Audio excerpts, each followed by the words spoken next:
material about debt management. Jadi manajemen utang. Kita mau belajar definisi manajemen utang, terus tujuannya, jenis-jenisnya, terus untuk kepentingannya tuh untuk apa gitu. Terus resiko kalau misalkan itu kejadiannya karena resiko itu berarti kan buruk, hal-hal berkaitan yang buruk ya, utangnya yang buruk gitu kan, utang yang mendatangkan hal buruk gitu.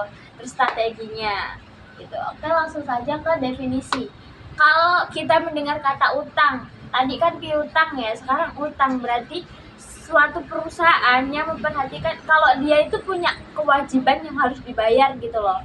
Kan utang itu nggak serta-merta terus buat kalau perusahaan itu nggak punya modal ya, tapi bisa kalau itu dikembangkan, itu di-manage, ya jadi sesuatu yang menjadi penghasilan buat perusahaan gitu. Langsung jadi gunanya utang, manajemen utang ini buat proses merencanakan, terus bisa sebagai pengendalian ya pinjaman perusahaan, karena kan kita yang minjem, kita yang utang, kita yang minjem kan, buat nge-strukturin loh kayak koordinir utangnya tuh bisa nggak sih dibayarkan semakin bagus, apa semakin dicicil atau semakin nimbun gitu utangnya. Oke, langsung.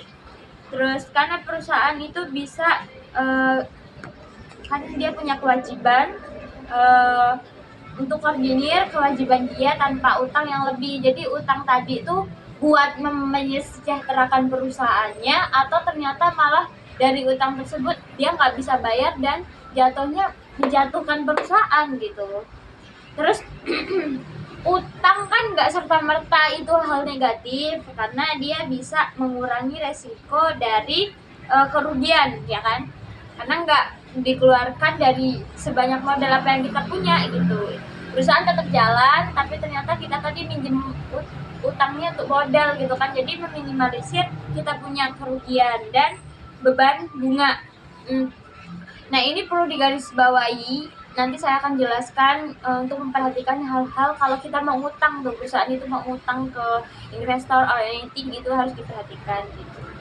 Terus kita bisa kita udah belajar jenis-jenis belum nih jenis-jenis utang ya, lanjut ke jenis-jenis utang. Utang itu terbagi atas dua komponen, utang jangka pendek sama utang jangka panjang. Ya kalau jangka pendek berarti dia bayarnya maksimal itu kurang dari 1 tahun.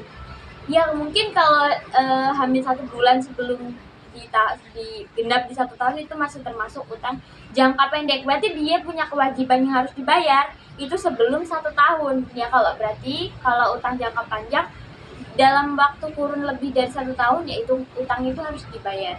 Atau enggak, sesuai kesepakatan sama dia utangnya ke siapa. Di sini juga ada kebijakan itu lebih dari 3 tahun, itu namanya utang jangka panjang. Contohnya itu obligasi ya, utang jangka panjang itu. Terus ada yang namanya pendanaan ekspansi bisnis. Jadi utang itu bisa buat perusahaan itu sebagai pendanaan ekspansif gitu kan, ekspansi bisnis maksudnya. Terus bisa buat fleksibilitasin pengelolaan kasnya perusahaan gitu. Nah, ini sebagai tujuan ya. Jadi tadi utang itu bisa buat ekspansi bisnisnya perusahaan, terus bisa ngelola kasnya dia di perusahaan dia gitu. Adapun resiko ya, kalau resiko berarti hal-hal yang harus dihadapi, kejadian yang buruk yang ternyata utang itu nggak bisa di-manage dengan baik gitu. Nah, caranya kalau kita bisa meminimalisirkan resiko itu, ya udah berarti kita usahain nggak cari itu ya utang yang beban bunganya tuh tinggi gitu.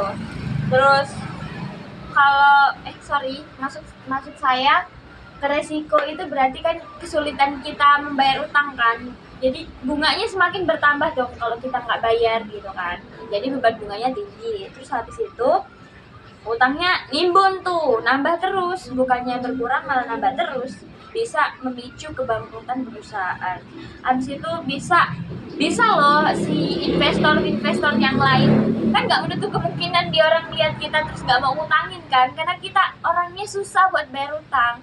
Nah, utang itu walaupun misalkan kita ada kesusahan gitu untuk bayar, itu bukan ada golongannya namanya dari segi aset lancar. Aset lancar. Nah, aset lancar itu kan berupa kas dan piutang ya. Jadi dia bisa aja tergolong dari orang yang nggak bisa bayar utang dari aset lancarnya atau aset tidak lancar gitu. Ya cuma terbengkalai gitu kalau misalkan dia udah minjem utang, usahanya nggak dilaksanain gitu kan. Contohnya kalau dari dia nggak bisa bayar pakai aset tidak lancar, ya tanahnya kosong melontong, nggak diapa-apain gitu. Terus habis itu kita bisa menganalisis ya, maksudnya strategi ya. Kita bisa menganalisis tuh kita punya kemampuan buat bayar utang itu. Jadi seberapa jauh sih kalau kita pinjem apapun yang berbentuknya itu jatuhnya utang, itu kemampuan kita buat bayar tuh kita bisa analisis loh gitu. Terus kita juga di strategi yang lain kita bisa loh cari pinjaman di mana yang bunganya rendah gitu kan. Terus habis itu kita juga bisa minimalisir hutang dengan kegiatan kita. Minimalisir lah utang kita itu buat kegiatan yang nggak produktif, nggak berkaitan sama perusahaan kita gitu loh, nggak membangun gitu ya. Contohnya utang pribadi itu nggak perlu lah dikaitin sama utang yang dicampur adukan sama buat perusahaan gitu. Maybe that's all. Thank you. Wassalamualaikum warahmatullahi wabarakatuh.